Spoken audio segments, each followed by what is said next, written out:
எதிரி எவ்வளவு பெரிய ஆளாக இருந்தாலும் களத்தில் கருத்தியலாக எதிர்கொள்ளணுமே தவிர தரைக்குறைவாக பேசுவதால் ஒருத்தர் வெற்றி அடைக்கிற முடியாது. கேலியும் கிண்டலுமாக பேசுவதாலோ அல்லது நீங்கள் கூட்டிய கூட்டத்தின் முன்பாக அவர்களை உற்சாகப்படுத்த வேண்டும் என்பதற்காக வார்த்தை கண்ணிய குறைவாக அது உறவு சொல்லி அழைப்பதாலோ வெற்றி அடைஞ்சிட முடியாது. கருத்தியல் தான் வெற்றி அடையும். மாநாடே அது முழுமையாக நடைபெற்று முடிந்த மாநாடு மாதிரி தெரியல. ஒரு ரசிகர்கள் சந்திப்பு போலதான் நடந்து முடிந்ததா நான் பாக்குறேன். எம்ஜிஆர் ஆரம்பிச்ச கட்சி இப்ப யாருகிட்ட இருக்கு அப்படின்ற கேள்வி எழுது. இது தாவேகாவுக்கும் பொருந்தும். கட்சி ஆரம்பிச்சவங்க எல்லாம் நின்னது வரலாறு கிடையாது.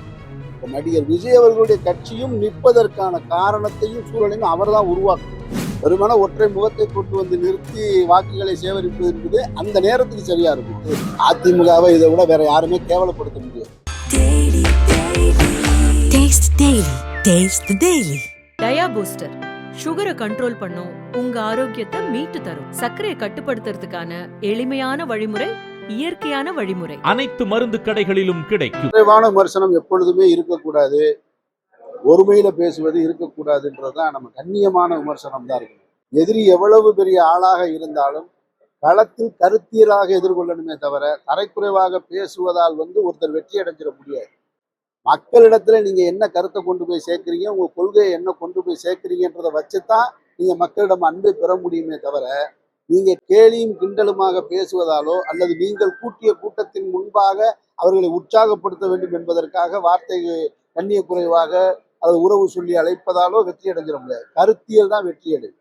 அதனால எப்பொழுதுமே நம்ம தவிர்த்துக்கிறது தான். யாராக இருந்தாலும் சரி, நான் முழுக்க என் உயிர் உள்ளவரை கடைசி வரைக்கும் பாசிசத்தையும் பாஜகவையும் எதிர்ப்பு நிலையில் உள்ளவன். நான் ஒரு நாளும் ஒருமையில நான் பேசினதே கிடையாது. மரியாதைக்குரிய பிரதமர் மோடி அவர்களையும் தான் சொல்லுவேன்.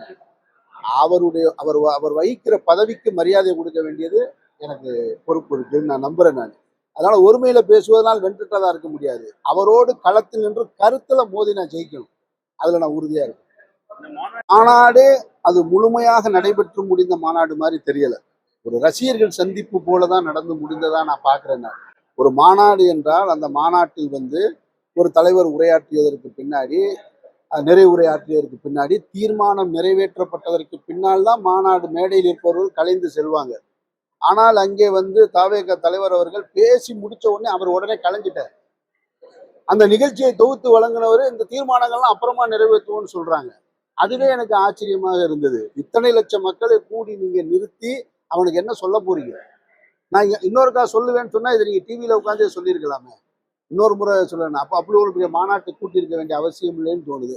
அதெல்லாம் பக்குவப்படுவாங்கன்னு நான் நம்புறேன். அடுத்தடுத்த மாநாட்டுல சரி செய்வாங்கன்னு எதிர்பார்க்கிறேன். புதிய சிந்தனை இல்லாத பின்னால் மாபெரும் புகழ்பெற்ற நடிகர் திலகம் சிவாஜி கணேசன் அவர்கள் கட்சி ஆரம்பிச்சாங்க, பாக்கியராஜ் அவர்கள் கட்சி ஆரம்பிச்சாங்க, நடிகர் சரத்குமார் அவர்கள் கட்சி ஆரம்பிச்சாரு, டி ராஜேந்தர் அவர்கள் கட்சி ஆரம்பிச்சாங்க.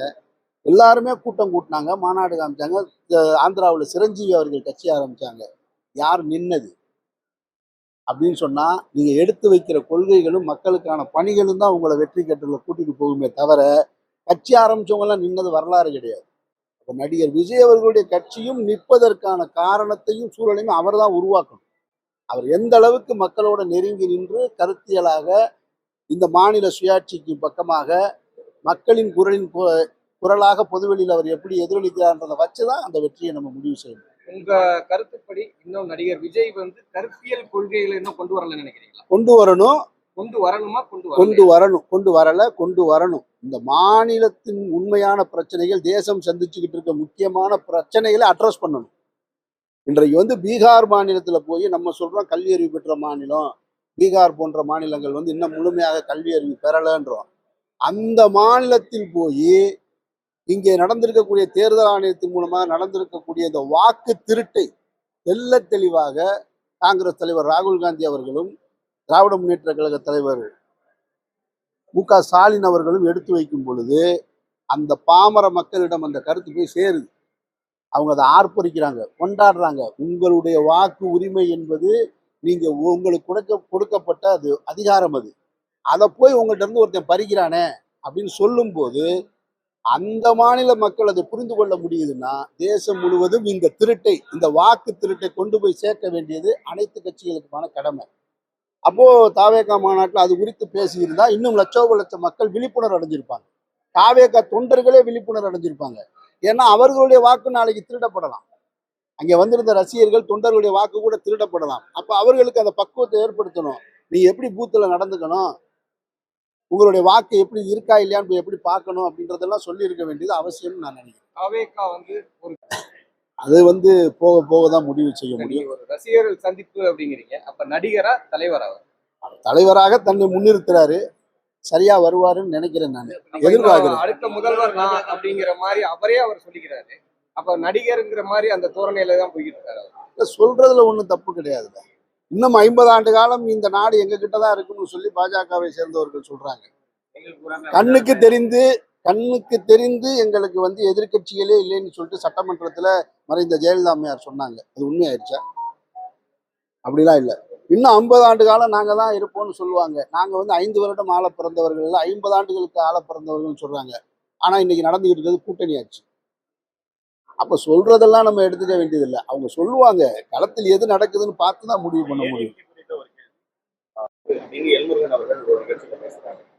அதாவது அதிமுகவை இதை விட வேற யாருமே கேவலப்படுத்த முடியாது. எம்ஜிஆர் என்கின்ற ஒரு மாபெரும் மனிதர் வந்து ஆர்எஸ்எஸ்க்கு எதிரான நிலைப்பாட்டை தெள்ள தெளிவாக பொதுவெளியில பேசியிருக்காரு. ஆர்எஸ்எஸ் என்கின்ற இயக்கத்தினால் இந்த மக்களுக்கு எந்த பலனும் கிடையாது. சமூகத்தில் அச்சுறுத்தலை ஏற்படுத்தக்கூடியவர்கள், மத நல்லிணக்கத்திற்கு இடைஞ்சலாக இருக்கக்கூடியவர்கள்.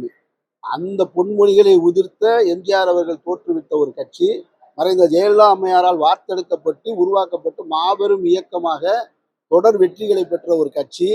இன்றைக்கு அந்த கட்சியை ஆர்எஸ்எஸ் வழிநடத்துதுன்னு சொல்லும் போது அதை கேட்டுக்கிட்டு இருக்கக்கூடிய அதிமுக தலைவர்களையும் எதிர்க்கட்சி தலைவர் நினைச்சு நான் ரொம்ப வருத்தப்படுறேன். அவர்கள் ஒரு கண்டனமாக தெரிவிச்சிருக்கணும். இது அண்ணாவின் கொள்கையை பின்பற்றின கட்சி, பெரியாரின் கொள்கையை பின்பற்றின கட்சி, எம்ஜிஆர் அவர்கள் தோற்றுவித்த கட்சி, மறைந்த ஜெயலலிதா அம்மையாருடைய உழைப்பால் வந்து கட்டி காக்கப்பட்ட கட்சி. இப்படிப்பட்ட கட்சியை வந்து நீங்க ஆர்எஸ்எஸ் தான் எங்களை உருவாக்குன வழி நடத்துதுன்னு சொல்றது எங்களுக்கு கேவலம்னு அவங்க சொல்லியிருக்கணும். அவங்க யாருமே சொல்லாம இருந்தது வேதனைக்குரிய விஷயமா பாருங்க. எனக்கு இன்னொரு கருத்தும் இருக்கு. இப்ப ஜெயலலிதா அம்மையார் வரைக்கும் ஒரு கொள்கையோட நின்னாங்க. அண்ணாவின் கொள்கைகளை, எம்ஜிஆருடைய கொள்கைகளை, பெரியாருடைய கொள்கைகளை பிடிச்சுக்கிட்டு அவங்க வழி நடத்தினாங்க. அதுல நம்ம வந்து அதனாலதான் சமூக நீதி காத்த வீராங்கனைன்னா அவர்களுக்கு பட்டம்லாம் கொடுக்கப்பட்டது. அவங்க எங்கேயுமே கொள்கையிலிருந்து விலகவே இல்லை. ஆனால் ஜெயலலிதா அம்மையாருடைய மறைவுக்கு பின்னாடி எடப்பாடி அவர்கள் கையில ஆட்சி அந்த கட்சி வந்ததுக்கு பின்னாடி அவர் எந்த கொள்கையுமே பின்பற்றல. அவர் தன்னுடைய கொள்கையவே காட்டுல படக்க விட்டுட்டார். அப்ப எம்ஜிஆர் ஆரம்பிச்ச கட்சி இப்ப யாருகிட்ட இருக்கு அப்படின்ற கேள்வி எழுது. இது தாவேகாவுக்கும் பொருந்தும். கொள்கையுள்ள தலைவர்களை நீங்க உருவாக்கலன்னு சொன்னா இது உங்க கட்சிக்கும் பொருந்தும். கொள்கையோட இருக்கக்கூடிய தலைவர்களை தான் உருவாக்கணும். வெறுமனே ஒற்றை முகத்தை கொண்டு வந்து நிறுத்தி வாக்குகளை சேகரிப்பது என்பது அந்த நேரத்துக்கு சரியா இருக்கும். அடுத்தடுத்த தலைமுறைக்கு கொள்கையை கொண்டு போகக்கூடிய தலைவர்கள் இருந்தா தான் சரியா வரும். இல்லைன்னா இன்னொருத்தர் கைக்கு தான் போகும்.